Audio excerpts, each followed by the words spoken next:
యోగాతో బరువు తగ్గడం సులభం కేవలం 21 రోజుల్లో.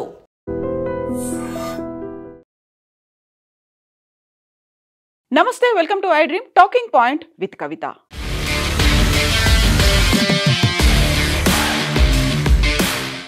ధర్మస్థలాలో మాస్ బరియల్కి సంబంధించినటువంటి ఒక ప్రోపగాండా అనేది జరిగింది. నెగటివ్గా దాని మీద ఏదో జరగబోతోంది అనేటువంటి సమాచారం ముందస్తుగానే ఇంటెలిజెన్స్ రూపంలో ప్రభుత్వానికి అందింది అనేటువంటి ఒక బ్రేకింగ్ వార్తని కేంద్ర హోంశాఖ మంత్రి అమిత్ షా వెల్లడించారు.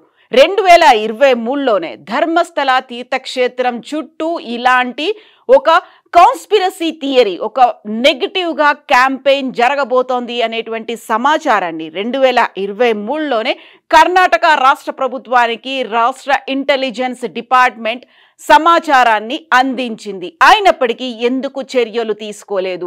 ఈ మాటలు స్వయంగా కేంద్ర హోంశాఖ మంత్రి అమిత్ షా తనని కలవడానికి వచ్చినటువంటి కర్ణాటకకి చెందినటువంటి వివిధ మఠాలు పీఠాలకు సంబంధించినటువంటి మఠాధిపతులు పీఠాధిపతులతో తను వెల్లడించినటువంటి సమాచారం. యాక్చువల్గా సిట్ చేసినటువంటి దర్యాప్తు నేపథ్యంలో అక్కడ మాస్ బరియల్ జరగలేదు. చిన్నయ్య కూడా ఎవరైతే మాస్క్ మ్యాన్గా ఉన్నాడో, ఎవరినైతే భీమాగా పరిచయం చేశారో ఆ చిన్నయ్య ఇచ్చినటువంటి సమాచారం అంతా ఫ్యాబ్రికేటెడ్ సమాచారం, ఫాల్స్ ఫైల్స్ని పెట్టుకొని, ఫాల్స్ డాక్యుమెంట్లను పెట్టుకొని ఇంత పెద్ద కథని తతంగాన్ని నడిపించారు. ఎన్ఐఏకి అందించాలి అంటూ పీఠాధిపతులు మఠాధిపతులు అయితే కేంద్ర హోంశాఖ మంత్రిని కలిశారు. నేషనల్ ఇన్వెస్టిగేషన్ ఏజెన్సీ ఆధ్వర్యంలో మాత్రమే ఈ కంప్లీట్గా ధర్మస్థలాకి సంబంధించినటువంటి సమాచారం బయటకు వస్తుంది అంటూ కర్ణాటకకి చెందినటువంటి అన్ని మఠాలు పీఠాలకు చెందినటువంటి అధినేతలు మఠాధిపతులు అంతా అమిత్ షాని కలిసిన తర్వాత వచ్చినటువంటి సంచలనమైనటువంటి అప్డేట్ ఇది. యాక్చువల్గా ఇలా జరుగుతుంది అని 2 ఏళ్ల కిందనే తెలిస్తే ఎందుకని ఆగారు? నిజంగా అలా జరగాలనే లక్ష్యం కావచ్చు, ఆ టార్గెట్ ఎజెండా ఎవరిది అనే దాని మీదే ఎన్ఐఏ ఇప్పుడు ప్రోబ్ చేయాలి, ఇన్వెస్టిగేషన్ చేయాలి అనేటువంటి డిమాండ్ సర్వత్రా వెల్లడవుతోంది. ఇందులో భాగంగానే ఈ సెప్టెంబర్ 10న అక్కడ ఉన్నటువంటి మఠాలు పీఠాధిపతులు అలాగే సాధులు సంతులు అందరూ కలిసి ధర్మస్థల చెలో అనేటువంటి నినాదంతో ధర్మస్థలకి చేరుకోబోతున్నారు. దానికి సంబంధించినటువంటి తమ కార్యాచరణను కూడా అనౌన్స్ చేశారు. సనాతన్ సంత్ నియోగాగా ఏర్పడినటువంటి ఈ మఠాధిపతులు అందరూ అమిత్ షాని కలవడానికి వెళ్లారు. ఇక ఇప్పుడు మనకు స్క్రీన్ మీద కనిపిస్తున్నటువంటి ఈ జైన్ మాంకు పేరు గుణాధర్ జైన్ మహారాజ్. ఇతను కూడా అక్కడ హుబ్బాలీలో ఉన్నటువంటి జైన పీఠానికి అధిపతిగా ఉన్నారు. తను చెప్తున్న దాని ప్రకారం అయితే పెద్ద ఎత్తున కేవలం ధర్మస్థల చుట్టూ మాత్రమే కాదు, అక్కడ కర్ణాటకలో ఉన్నటువంటి మఠాలు పీఠాలు పుణ్యక్షేత్రాలు తీర్థక్షేత్రాలు వీటన్నిటి చుట్టూగా పెద్ద ఎత్తున మ్యాసివ్గా క్యాంపెయిన్ జరగాలనేటువంటి ఒక లక్ష్యం, ఒక టార్గెట్ ఎవరిదో తేల్చడానికి ఎన్ఐఏని ఉపయోగించాల్సినటువంటి అవసరం ఉంది అనే దాంతో పాటుగా సనాతన్ సంత్ నియోగాతో పాటుగా ధర్మస్థల చెలో దానికి సంబంధించినటువంటి కంప్లీట్ యాక్షన్ ప్లాన్ అయితే అనౌన్స్ చేశారు. ఇక దీంతో పాటుగా ఈ మధ్యన డెవలప్మెంట్స్ అనేవి అయితే కనిపిస్తున్నాయి. చిన్నయ్యను అదుపులోకి తీసుకున్నటువంటి ఇన్వెస్టిగేషన్ ఏజెన్సీ తన రిమాండ్ని మళ్ళీ పొడిగించింది. సెప్టెంబర్ 7th వరకు తను రిమాండ్లో ఉంటాడు. అక్కడ జ్యుడిషియల్ ఎంక్వైరీ అనేది కూడా జరుగుతోంది. ఈ నేపథ్యంలోనే అమిత్ షా దగ్గర నుంచి తమకు క్లియర్గా కొన్ని సందేశాలు అయితే అందాయి, కొన్ని ఇండికేషన్స్ని అమిత్ షా మాకు ఇచ్చారు అనేటువంటి మాటని సనాతన్ సంత్ నియోగా అయితే చెప్తుంది. యాక్చువల్గా ఇలా రిలీజియస్ ప్లేసెస్కి సంబంధించి మిస్లీడింగ్ కంటెంట్ కావచ్చు, మ్యానిపులేటింగ్ కంటెంట్ అనేది ఎలాంటి ఫ్యాక్ట్స్ లేకుండా రావడాన్ని వ్యతిరేకిస్తూ దానికి సంబంధించి కఠినమైనటువంటి చర్యలు తీసుకునేలా ఒక లెజిస్లేషన్ను కూడా పాస్ చేసే దిశగా మేము ఆలోచనలు చేస్తున్నాము అనే మాట సంత్ నియోగాకి సంబంధించినటువంటి తనను సంప్రదించడానికి వచ్చినటువంటి సాధులు మఠాధిపతులకి అమిత్ షా చెప్పినట్టుగా సంత్ నియోగా అయితే అనౌన్స్ చేసింది. ఇక దీంతో పాటుగా చిన్నయ్యని రిమాండ్ తీసుకున్నారు. అలాగే ఇంకొక చిన్నయ్యతో పాటుగా జయంత్ అనేటువంటి ఇంకొక సాక్షి కూడా తనని కూడా విజిల్ బ్లోయర్గా అభివర్ణించారు. ఆయన్ని కూడా సిట్ క్వశ్చన్ చేస్తోంది. యాక్చువల్గా అదంతా ఫ్యాబ్రికేటెడ్గా జరిగింది. ఒక ఫాల్స్ డాక్యుమెంట్స్ని తీసుకొచ్చి ధర్మస్థల చుట్టూగా ఒక నెగటివ్ ప్రొపగాండాని బిల్డ్ చేశారు. కాబట్టి చిన్నయ్య అదుపులో ఉన్నాడు. ఆ తర్వాత సిట్ దగ్గరికి రెండవ సాక్షిగా తనంతట తాను ముందుకొచ్చాడు. ఆర్టీఐ కింద ధర్మస్థల మాస్ బరియల్స్కి సంబంధించినటువంటి ఆర్టీఐని నేను చేశాను, దాంట్లో జరిగినటువంటి అవకతవకలు కావచ్చు, లేకపోతే అక్కడ అన్ఐడెంటిఫైడ్ డెత్స్కి సంబంధించినటువంటి రిపోర్ట్ని తగలబెట్టారు అని చెప్పినటువంటి జయంత్ను కూడా సిట్ విచారించింది. దీంట్లో భాగంగానే అక్కడైతే ఇంత పెద్ద ఎత్తున ప్రొపగండా జరగడానికి, ఒక నెగటివ్ క్యాంపెయిన్ జరగడానికి అక్కడ లోకల్గా ఉన్నటువంటి కొన్ని సోషల్ మీడియా అకౌంట్స్ కావచ్చు, లేకపోతే యూట్యూబ్ ఛానళ్ళకి సంబంధించి ఫారెన్ ఫండింగ్ ఏదైనా ఉందా అనేటువంటి యాంగిల్లో కూడా ఈడీ చేత కూడా విచారణ జరిపిస్తాం, ఎన్ఫోర్స్మెంట్ డైరెక్టరేట్ కూడా ఇందులో ఇన్వాల్వ్ కాబోతోంది అనేటువంటి సమాచారాన్ని అమిత్ షా సనాతన్ సంత్ నియోగా ప్రతినిధులకు వెల్లడించినట్టుగా మనకు అందుతున్నటువంటి వార్తల్ని బట్టి తెలుస్తోంది.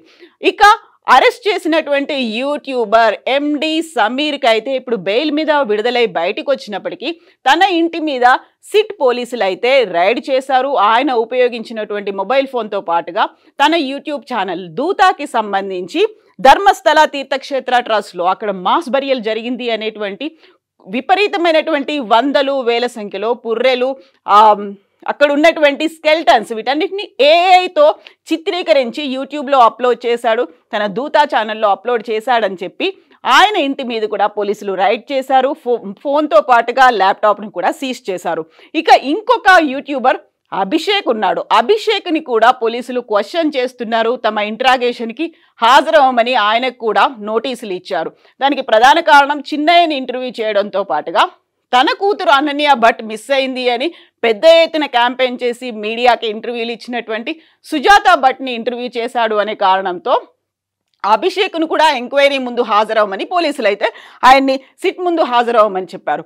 ఇక దీంతో పాటుగా ఇంకా ఇంకొక డెవలప్మెంట్ గురించి మాట్లాడుకుంటే అక్కడ ఉన్నటువంటి మహిళలు చిన్నయ్యకి అండగా ఉండి బెల్తంగడి పోలీస్ స్టేషన్కి ఒక పుర్రెతో సహా వచ్చి కంప్లైంట్ చేయడానికి వచ్చినటువంటి అడ్వకేట్ల మీద కూడా ధర్మస్థలాలో ఉన్నటువంటి విలేజర్స్ కంప్లైంట్ ఫైల్ చేశారు.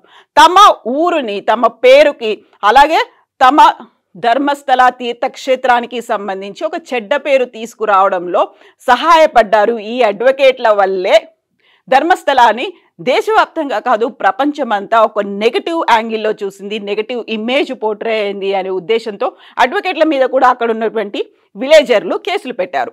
దీంతో పాటుగా అక్కడున్నటువంటి మహిళా సంఘాలు సోనియా గాంధీకి లెటర్ రాశారు. మీరు ఇంటర్వ్యూన్ అవ్వాల్సినటువంటి అవసరం ఉంది, సిట్ ఏమీ తేల్చలేదు, ఎన్ఐఏ వస్తుందో రాదో తెలియదు. దెన్ వాట్ అబౌట్ అక్కడ జరిగినటువంటి మిస్సింగ్ కేసులు? అక్కడ సుజాత కంప్లైంట్ అనేది ఒకటి ఉంది, అంతకుముందు 79లో జరిగినటువంటి వేదవల్లి మిస్సింగ్ కేసు ఉంది, పద్మలత మిస్సింగ్ కేసులు. ఈ 3 కేసులకి సంబంధించి ఇప్పటిదాకా అయితే ఏం జరగలేదు. బెల్తంగడిలో ఏం జరుగుతోందో మాకు తెలియదు, మీరు ఇంటర్వ్యూన్ అవ్వాల్సినటువంటి అవసరం ఉంది అంటూ మహిళా సంఘాలు సోనియా గాంధీకి కూడా లెటర్ రాశాయి. ఇవన్నీ డెవలప్మెంట్స్ ఉన్నప్పటికీ కూడా 2023లోనే ధర్మస్థల చుట్టూ ఒక కాన్స్పిరసీ థియరీ అనేది జరగబోతోంది, ఏదో జరుగుతోంది, ఒక మాస్గా ఒక క్యాంపెయిన్ అనేది స్టార్ట్ కాబోతోంది అని ఇంటెలిజెన్స్కి రిపోర్ట్ ఉన్నప్పుడు ఎందుకని దాన్ని బయటికి తీసుకురాలేదు? బయటికి ముందే కనుక జాగ్రత్త పడి ఉంటే ఇలాంటి ఇష్యూ జరగకపోయేది కదా అనేటువంటి ఇప్పుడు వార్తలు, అనాలిసిస్లు కూడా వినిపిస్తున్నాయి. యాక్చువల్గా ఈ కుట్ర కోణం వెనుక ఉన్నదెవరు? అక్కడ ఉన్నటువంటి మఠాలు ఉన్నాయా, లేకుంటే కులాలు ఉన్నాయా, లేకపోతే మతాలకి అతీతంగా రిలీజియస్గా ఉన్నటువంటి సెంటిమెంట్స్ని హర్ట్ చేయాలనేటువంటి ఫారిన్ ఫండ్స్ ఏమైనా వీళ్ళకి అందాయా?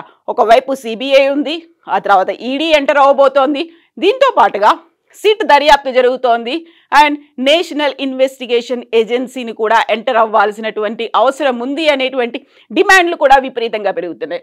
సో సనాతన్ సంత్ నియోగా కేవలం అమిత్ షాని మాత్రమే కలవలేదు, అక్కడ ప్రహ్లాద్ జోషి కేంద్ర మంత్రిని కూడా కలిశారు. At the same time BJP leader BL సంతోష్ను కూడా కలిశారు.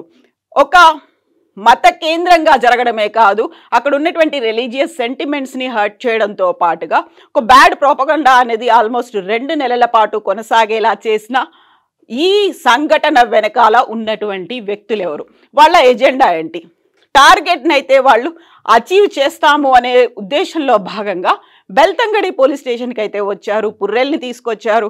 ఒక ఆల్మోస్ట్ 11 ప్లేసుల్ని ఐడెంటిఫై చేశారు. ఆ ప్లేసుల్లో వందల సంఖ్యలో మహిళలు, చిన్నారులు, మైనారిటీ కూడా తీరనటువంటి పిల్లలు, వందలాది శవాల్ని నా చేతులతో నేనే తగలబెట్టాను, పాతి పెట్టాను అని చెప్పాడు చిన్నయ్య.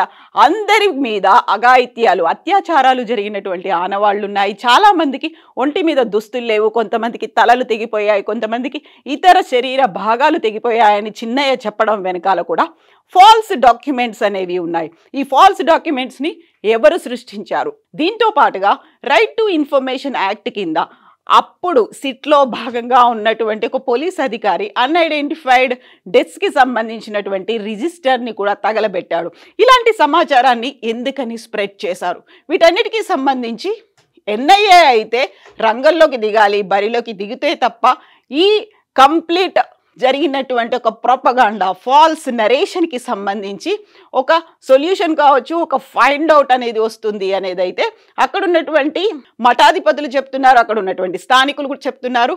రాజకీయాలకు అతీతంగా జరగాల్సినటువంటి ఇన్వెస్టిగేషన్గా దీన్ని అయితే అభివర్ణిస్తున్నారు. మరి 2023లోనే ఇంటెలిజెన్స్ ఐడెంటిఫై చేస్తే 2 ఏళ్ల పాటు దాన్ని ఎందుకు తొక్కిపెట్టారు?